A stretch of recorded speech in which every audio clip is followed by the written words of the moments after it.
நம்முடைய பிதாவாகிய தேவனாலும் கர்த்தராகிய இயேசு கிறிஸ்துவினால் உங்களுக்கு கிருபையும் சமாதானமும் பெருகுவதாக.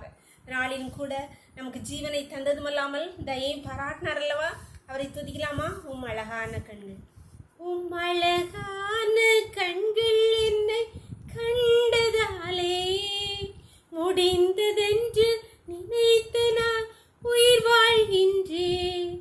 யாரும் அறியாத என்னை நன்றாய் அறிந்து தேடி வந்த நல்ல நேசரே, யாரும் அறியாத என்னை நன்றாய் அறிந்து தேடி வந்த நல்ல நேசரே, உம் அழகான கண்கள் என்னை கண்டதாலே முடிந்ததென்று நினைத்து நான் உயிர் வாழ்கின்றேன்.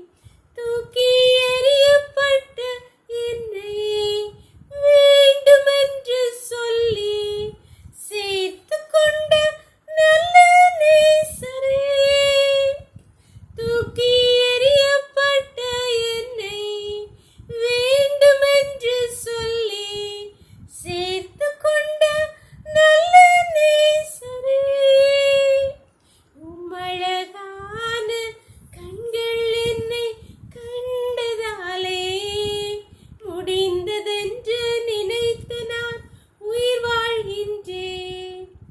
ஒரு வேத பகுதி வாசிக்கலாம். ரூத் 3ஆம் அதிகாரம் வசனங்கள் 1 முதல் 6 வரை. பின்பு அவள் மாமியாகிய நகோமி அவளை நோக்கி, என் மகளே, நீ சுகமாய் வாழ்ந்திருக்கும்படி நான் உனக்கு சௌக்கியத்தை தேடாதிருப்பேனோ? நீ போவாசின் வேலைக்காரிகளோடே கூடியிருந்தாயே, அவன் நம்முடைய உறவின் முறையான் அல்லவா? இதோ அவன் இன்று ராத்திரி களத்திலே வார்கோதுமை தூற்றுவான். நீ குளித்து எண்ணெய் பூசி உன் வஸ்திரங்களை உடித்துக்கொண்டு அந்த களத்துக்கு போ. அந்த மனுஷன் புசித்து குடித்து தீரும் மட்டும் அவன் கண்ணுக்கு எதிர்படாமல் இரு. அவன் படித்து கொண்ட போது அவன் படித்திருக்கும் இடத்தை நீ பார்த்திருந்து போய் அவன் கால்களின் மேல் மூடியிருக்கிற போர்வையை ஒதுக்கி நீ படுத்துக்கொள். அப்பொழுது நீ செய்ய வேண்டியது என்னதென்று அவன் உனக்கு சொல்லுவான் என்றாள். அதற்கு அவள், நீர் எனக்கு சொன்னபடியெல்லாம் செய்வேன் என்றாள்.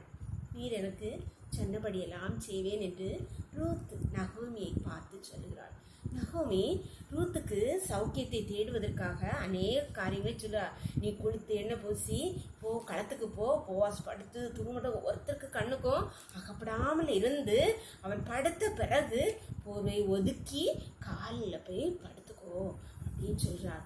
அப்போ அந்த ரூத் சொல்றா, நீங்க சொன்னபடி எல்லாம் செய்வேன்னு சொல்ற. அன்பான தேவனுடைய பிள்ளைகளே, நம்முடைய வாழ்க்கையில் இந்த கீழ்ப்படிதல் நமக்கு நன்மை வேண்டுமென்றால் நாம் கர்த்தருடைய வார்த்தைக்கு கீழ்ப்படிந்து, அப்பா நீங்க சொல்றபடியெல்லாம் செய்வேன், நீங்க சொல்லபடியெல்லாம் கேட்பேன்னு சொல்லி அவருக்கு நம்மை அர்ப்பணித்து அவருடைய பாதத்தில் படுத்து கொண்டோமானால் போவாஸ் ரூத்துக்கு உனக்கு வேண்டியபடியெல்லாம் செய்வேன் என்று சொன்னார். அதே போல நம்முடைய தேவனாகிய ஆண்டவர் ரட்சகருமாகிய இயேசு கிறிஸ்து நமக்கு வேண்டியபடி, நம் பரம தகப்பன் நமக்கு வேண்டியபடியெல்லாம் செய்வார். நாம் செய்ய வேண்டியது, நீர் சொன்னபடியெல்லாம் செய்வேன்ப்பான். நம்மளே ஒப்பு கொடுக்கலாமா?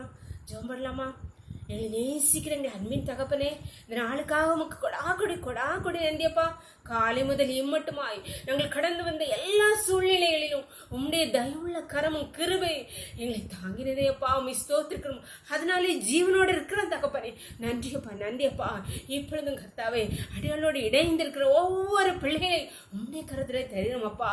ஒரு ரூத்து தன்னுடைய மாமியிட நீங்க சொன்னபடியெல்லாம் செய்வேன்னு சொல்லி அப்பா தனி ஒப்பு கொடுத்தது போல கர்த்தாவே, ஒவ்வொரு பிள்ளைகளும் அப்பா நீங்க சொல்றபடி எல்லாம் நாங்க கேட்போம். நீ ஒப்பு கொடுக்க அப்பா, நீங்க கிருபை பாராட்டுங்க தகப்பனே. ஒவ்வொரு பிள்ளைகளும் நீங்க சொல்றபடி உம்முடைய வார்த்தையின்படி கீழ்ப்படிந்து நடந்து அப்பா உம்முடைய ஆசீர்வாதத்தை பெற்றுக்கொள்ள கிருபை பாராட்டுங்கப்பா. நீங்க ஒவ்வொரு பிள்ளைகளையும் ஆசீர்வதிங்கப்பா. ஒவ்வொரு பிள்ளைகளுடைய தேவைகளை சந்திங்கப்பா. பலவீனங்களை மாற்றி போடுவீராக. உம்முடைய கருத்துல தாழ்த்து கொடுக்கிறோம். இந்த ரோக்களை மூடி மறைச்சுக்கோங்க. சகல துதியும் கரமும் வல்லமையும் பலன் ஞானமும் எங்க தேவாதி தேவன் ஒருவருக்கே செலுத்துகிறோம். இயேசுவின் மூல ஜெபங்கள் அல்ல தந்தே. ஆமென் ஆமென். God bless you. கர்த்தர் உங்களை ஆசீர்வதிப்பாராக. ஆமென்.